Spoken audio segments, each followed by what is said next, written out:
And now we move on to other topics. 5 years after his physical departure, the legacy of Fidel Castro Ruz, Cuban and Latin American leader and one of the most prominent figures of the 20th and 21st centuries, still persists.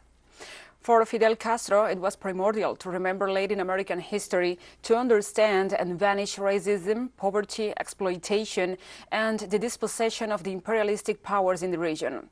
Achieving unity and integration were fundamental in his strategic vision and gave continuity to the ideal of independence that leaders such as Simón Bolívar and José Martí had.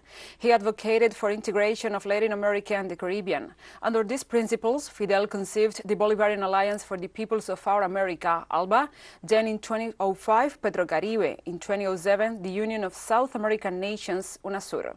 Fidel was a supporter of internationalism, as solidarity has been a pillar of Cuban foreign policy, expressed in medical aid, cultural and sports missions in countries of the region especially. Fidel's greatest legacy is to demonstrate that there are alternatives to neoliberal and hegemonic models, and that certainly a better world is possible.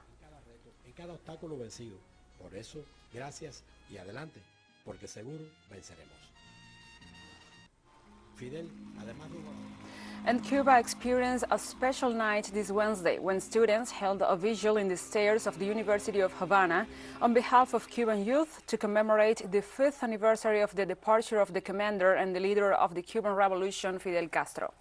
They were accompanied by several leaders of the Caribbean nation, among them Ailín Álvarez Garcia, the Secretary General of the National Committee of the Union of Young Communists, and the first Secretary of the Central Committee of the Communist Party of Cuba and the President of the Republic, Miguel Díaz-Canel Bermúdez. The evening, which ended in rain, was the first of Cuba's homages to the historical leader Fidel Castro Ruz, that will continue to pour in today, November 25th.